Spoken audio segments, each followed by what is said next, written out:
സഹൃദയരെ, trip of കേരളയുടെ ഒരു പുതിയ എപ്പിസോഡിലേക്ക് എല്ലാവർക്കും ഹാർദമായ സ്വാഗതം.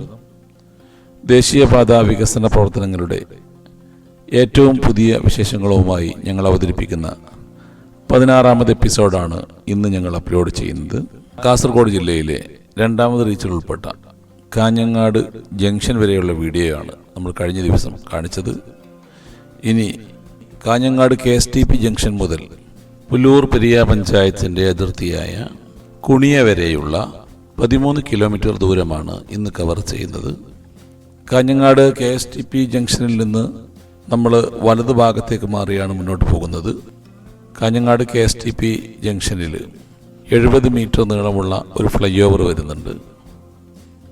കാഞ്ഞങ്ങാട് KSTP ജംഗ്ഷൻ പിന്നിട്ട് മുന്നോട്ട് പോകുമ്പോൾ റോഡിൻ്റെ ഇരുവശത്തും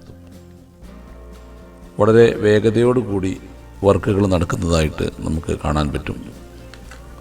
റോഡിൻ്റെ ഇരുവശവും മണ്ണിട്ട് നികത്തി വീതി കൂട്ടൽ പ്രവൃത്തി തകൃതിയായി നടക്കുകയാണ്. ചിലയിടങ്ങളിലൊക്കെ റോഡിൻ്റെ ഇരുവശങ്ങളിലുമുള്ള സർവീസ് റോഡുകൾ പ്രൈമറി കോട്ടിംഗ് അഥവാ GSB കോട്ടിംഗ് കൊടുത്തതായിട്ട് നമുക്ക് കാണാൻ പറ്റും. മിക്കയിടങ്ങളിലും റോഡിൻ്റെ വീതി കൂട്ടൽ പ്രവൃത്തികൾ, മണ്ണ് നിരത്തൽ പ്രവൃത്തികൾ ഏറെക്കുറെ കഴിഞ്ഞ് 2ാം ഘട്ട പ്രവൃത്തിയിലേക്ക് നീങ്ങുന്ന സ്ഥലങ്ങളാണ് ഈ പ്രദേശങ്ങളിലൊക്കെ നമ്മൾ കണ്ടുവരുന്നത്. അവിടെ നമ്മൾ മുന്നോട്ട് പോകുമ്പോൾ ജില്ലാ ആശുപത്രിക്ക് മുന്നിലായി കാൽനട യാത്രക്കാർക്ക് റോഡ് ക്രോസ് ചെയ്യുന്നതിന് വേണ്ടി ഒരു ഫുട് ഓവർ ബ്രിഡ്ജ് ആശുപത്രിക്ക് മുൻപിലായിട്ട് വരുന്നുണ്ട്. കാഞ്ഞങ്ങാട് ജില്ലാ ആശുപത്രിക്ക് മുമ്പിൽ നിന്നും മുന്നോട്ട് പോകുമ്പോൾ കാര്യമായ നിർമ്മാണ പ്രവർത്തനങ്ങളൊന്നും നടക്കുന്നതായിട്ട് നമുക്ക് കാണാൻ കഴിയില്ല എങ്കിലും റോഡിൻ്റെ ഇരുവശങ്ങളിലും സ്ഥലം അക്വയർ ചെയ്ത് ഏറ്റെടുത്ത് നിരപ്പാക്കിയിട്ടിരിക്കുന്നതായിട്ട് നമുക്ക് കാണാൻ പറ്റും. അവിടങ്ങളിലൊന്നും കാര്യമായ വളവുകളോ കയറ്റങ്ങളോ ഇറക്കങ്ങളോ ഇല്ലാത്തതിനാൽ വളരെ വേഗതയിൽ ജോലി തീർക്കാവുന്ന ഒരു പ്രദേശമാണ് എന്നാണ് നമ്മൾ മനസ്സിലാക്കുന്നത്. ചെമ്മട്ടംവയൽ ജംഗ്ഷനിൽ അവിടെ ഒരു അണ്ടർപാസ് നിർമ്മിക്കുന്നതാണ്. ചെമ്മട്ടംവയൽ ജംഗ്ഷൻ കഴിഞ്ഞ് മുന്നോട്ട് പോകുന്ന സ്ഥലങ്ങളിലൊക്കെയും ഏതാണ്ട് സമാനമായ രീതിയിൽ റോഡ് നിരപ്പാക്കിയിട്ടതൊഴിച്ചാൽ നിലവിൽ പ്രവൃത്തികളൊന്നും നടക്കുന്നതായി കാണുന്നില്ല. നമ്മളിപ്പോൾ സഞ്ചരിച്ചു കൊണ്ടിരിക്കുന്ന കാസർഗോഡ് ജില്ലയുടെ 2ാം റീച്ച് നീലേശ്വരം മുതൽ ചെങ്കള വരെയാണ് നീണ്ടുകിടക്കുന്നത്. ഏതാണ്ട് 37 കിലോമീറ്റർ ദൂരമാണ് ഈ റീച്ചിനുള്ളത്. ഈ റീച്ചിനെ മൊത്തത്തിൽ നമ്മൾ വിലയിരുത്തുമ്പോൾ 3 ഫ്ലൈ ഓവറുകളും 2 മേജർ പാലങ്ങളും 3 ചെറിയ പാലങ്ങൾ, 2 വയാഡക്റ്റുകൾ, അതുപോലെ തന്നെ 9 അണ്ടർപാസുകൾ, ഒരു റെയിൽവേ മേൽപ്പാലം, 3 ഫുട് ഓവർ ബ്രിഡ്ജ്, അതുപോലെ തന്നെ ഒരു ഹെവി ലോറികൾക്കും മറ്റും ട്രക്കുകൾക്കൊക്കെ നിർത്തുന്നതിന് വേണ്ടിയിട്ടുള്ള ഒരു ട്രക്ക് ലേ ബൈ, ഏതാണ്ട് 63ഓളം വരുന്ന ബസ് ഷെൽട്ടറുകൾ, ഇങ്ങനെയാണ് ഏതാണ്ട് ഈ റീച്ചിൽ വരുന്നത്. മാത്രമല്ല വളവുകൾ നിവർത്തുന്നതിന് വേണ്ടി 10ലധികം പുതിയ അലൈൻമെൻറ്റുകളാണ് ഇതിനകത്തേക്ക് ഈ റീച്ചിൽ വരുന്നത്. ഇതിൻ്റെ വിശദമായ വിവരങ്ങളൊക്കെ അതാത് സ്ഥലങ്ങളിൽ നമ്മൾ അവതരിപ്പിക്കുന്നതാണ്. മാവുങ്കാലിൽ വിദ്യാർത്ഥികൾക്കും കാൽനട യാത്രക്കാർക്കും റോഡ് മുറിച്ച് കടക്കുന്നതിന് വേണ്ട സൗകര്യാർത്ഥം ക്രിസ്റ്റ് CMI പബ്ലിക് സ്കൂളിന് മുമ്പിലായി ഒരു ഫുട് ഓവർ ബ്രിഡ്ജ് വരുന്നുണ്ട്. ക്രിസ്റ്റ് സ്കൂൾ കഴിഞ്ഞ് മുന്നോട്ട് പോകുമ്പോൾ റോഡിൻ്റെ വശങ്ങളിൽ കാര്യമായ പ്രവൃത്തികൾ നടക്കുന്നതായി കാണുന്നില്ല. എന്നാൽ അല്പം കൂടി മുന്നോട്ട് പോയി മാവുങ്കാൽ ടൗൺ എത്തുന്നതിന് മുമ്പായി റോഡിൻ്റെ ഇടത് ഭാഗത്ത് സർവീസ് റോഡ് ബിറ്റ്വിൻ കോട്ടിംഗ് അടിച്ച് നിർത്തിയതായിട്ട് നമുക്ക് കാണാൻ പറ്റും. അതിൻ്റെ സെൻറ്റർ ഭാഗം ഒഴിഞ്ഞു കിടക്കുക തന്നെയാണ്. മാവുങ്കാൽ ടൗണിൽ എത്തുന്നതോടുകൂടി അവിടെ ഒരു 6 വരി ഫ്ലൈ ഓവർ ഉണ്ടായിരിക്കുന്നതാണ്. ആ ഫ്ലൈ ഓവറിൻ്റെ നിർമ്മാണത്തിന് വേണ്ട ബേസ്മെൻറ്റ് പ്രവർത്തികൾ നടന്നുകൊണ്ടിരിക്കുന്നത് വീഡിയോയിൽ കൃത്യമായി നമുക്ക് കാണാൻ പറ്റുന്നതാണ്. മാവുങ്കാലിൽ നിന്നും മുന്നോട്ട് പോകുമ്പോൾ റോഡിൻ്റെ വലതുവശത്തായി സർവീസ് റോഡ് WMM കോട്ടിംഗ് ഇട്ടിരിക്കുന്നതായിട്ട് നമുക്ക് കാണാൻ പറ്റും. അവിടെ നിന്ന് മുന്നോട്ട് നീങ്ങി ആദ്യ വളവ് എത്തുന്നതോടുകൂടി നിലവിലെ വളവ് ഒഴിവാക്കുന്നതിൻ്റെ ഭാഗമായി വലത് ഭാഗത്തേക്ക് പുതുതായി ഒരു റീ അലൈൻമെന്റ് ഏതാണ്ട് 350 മീറ്റർ നീളത്തിലാണ് വരുന്നത്. അത് കഴിഞ്ഞ് രാംനഗർ ഭാഗത്ത് വളഞ്ഞു പൊളഞ്ഞു കിടക്കുന്ന റോഡുകൾ നിവർത്തിയാണ് മുന്നോട്ട് കൊണ്ടുപോകുന്നത്. അവിടങ്ങളിൽ രാംനഗറിൽ തോടുകൾക്ക് കുറുകെ 2 ചെറിയ പാലങ്ങൾ വരുന്നുണ്ട്. മാത്രമല്ല രാംനഗറിൽ പുല്ലൂർ ഭാഗത്തുള്ള വലിയ വളവ് നിവർത്തനത്തിന്റെ ഭാഗമായി വലതു ഭാഗത്തു കൂടി ആ വയലിലൂടെ ഒരു പുതിയ റീ അലൈൻമെന്റ് വരുന്നുണ്ട്.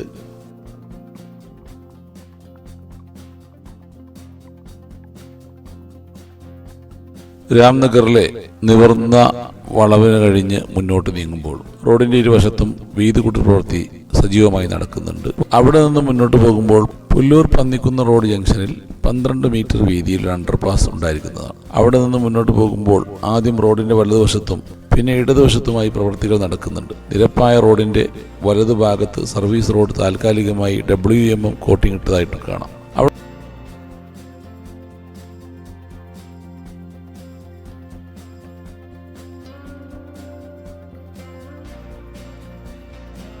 അവിടെ നിന്ന് മുന്നോട്ട് പോയി പൊള്ളക്കടക്ക് സമീപമുള്ള വളവ് വലതുഭാഗത്തേക്ക് റീഅലൈൻമെന്റ് വരുന്നുണ്ട്. അവിടെ നിന്ന് മുന്നോട്ട് പോകുമ്പോൾ തെങ്ങിൻ തോപ്പുകൾക്ക് മുന്നിലായി പച്ചപ്പരവതാനി വിരിച്ചതുപോലെ നീണ്ടുകിടക്കുന്ന നെൽവയലുകൾക്കിടയിലൂടെയാണ് ഞങ്ങൾ മുന്നോട്ട് പോകുന്നത്. അവിടെ സമനിരപ്പുകളും കുന്നുകളും ചെരിവുകളും പാടങ്ങളും വൃക്ഷലതാദികളുമായി പ്രകൃതിയുടെ വളരെ മനോഹാരിതമായൊരു കാഴ്ചയാണ് ഈ പ്രദേശങ്ങളിലൂടെ കടന്നു പോകുമ്പോൾ നമുക്ക് കാണാൻ കഴിയുന്നത്. ഞങ്ങൾ അപ്ലോഡ് ചെയ്യുന്ന വീഡിയോ 4K ക്വാളിറ്റിയിലുള്ളതായതിനാൽ നിങ്ങളിൽ കഴിയാവുന്ന ആളുകൾ പരമാവധി വലിയ സ്ക്രീനിൽ തന്നെ സ്മാർട്ട് TV-യിലോ അതുപോലെ തന്നെ കമ്പ്യൂട്ടർ മോണിറ്ററിലോ ഈ ഒരു വീഡിയോ കാണാൻ ശ്രമിക്കണമെന്ന് ഞങ്ങൾ അഭ്യർത്ഥിക്കുകയാണ്. എല്ലാവർക്കും ആ ഒരു സൗകര്യം ഉണ്ടായിക്കൊള്ളണമെന്നില്ല.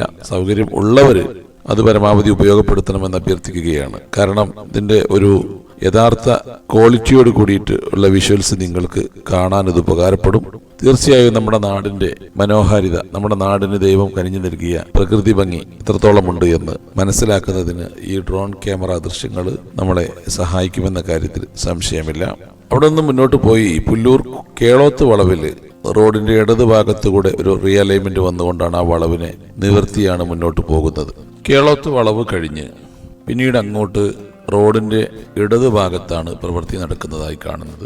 അവിടങ്ങളിലെ വളവ് നിവർത്തുന്നതിന്റെ കയറ്റം കുറക്കുന്നതിന്റെയും ഭാഗമായി ആ പ്രദേശങ്ങളിലുള്ള ഉയർന്ന മൺതിട്ടകളൊക്കെ നീക്കം ചെയ്യുന്ന പ്രവൃത്തികളാണ് ഇപ്പോൾ നടക്കുന്നത്. അവിടെ നിന്നും മുന്നോട്ട് പോയാൽ പിന്നീട് ചാലിങ്കാൽ പ്രദേശത്താണ് എത്തുന്നത്. ഈ റീച്ചിലെ ടോൾ പ്ലാസ വരുന്നത് ചാലിങ്കാൽ പ്രദേശത്താണ്. ഓരോ വശങ്ങളിലും 5 ടോൾ ഗേറ്റുകൾ വീതം, ഇരുവശങ്ങളിലുമായി 10 ഗേറ്റുകളാണ് ഇവിടങ്ങളിൽ വരുന്നത്. 2 ഭാഗങ്ങളിലുള്ള ഗേറ്റുകൾ തമ്മിൽ ഏതാണ്ട് 1/2 കിലോമീറ്ററോളം വ്യത്യാസമുണ്ടാകുമെന്നാണ് അറിയുന്നത്. തിരക്കൊഴിവാക്കുന്നതിൻ്റെ ഭാഗമായിട്ടാണ് ഇത്തരത്തിൽ 2 ഇടങ്ങളിലായി ടോൾ ഗേറ്റുകൾ സ്ഥാപിക്കുന്നത്. ചാലിക്കാൽ ടൗൺ കഴിഞ്ഞ് മുന്നോട്ട് നീങ്ങുമ്പോൾ പിന്നീട് വരുന്ന വളവ് നിവർത്തനത്തിൻ്റെ ഭാഗമായി വലതു ഭാഗത്തേക്ക് സ്ട്രൈറ്റ് ആയിട്ട് തന്നെയാണ് റീഅലൈൻമെന്റ് കൊടുത്തിരിക്കുന്നത്. അവിടങ്ങളിലൊക്കെ റോഡിൻ്റെ ഇരുവശങ്ങളിലും റോഡ് നിരപ്പാക്കൽ പ്രവൃത്തി കഴിഞ്ഞു നിൽക്കുകയാണ്. അവിടെ നിന്ന് അങ്ങോട്ടുള്ള ഭാഗങ്ങളിൽ റോഡിന്റെ ഇരുവശങ്ങളിലും വീതി കൂട്ടൽ നിർമ്മാണ പ്രവൃത്തികൾ നല്ല രീതിയിൽ നടന്നുകൊണ്ടിരിക്കുകയാണ്. അവിടെ കഴിയുന്നതോടുകൂടിയാണ് സെൻട്രൽ യൂണിവേഴ്സിറ്റി ഓഫ് കേരള അഥവാ കേന്ദ്ര സർവകലാശാല, കേരളത്തിലെ ഏക കേന്ദ്ര സർവകലാശാല സ്ഥിതി ചെയ്യുന്നത്.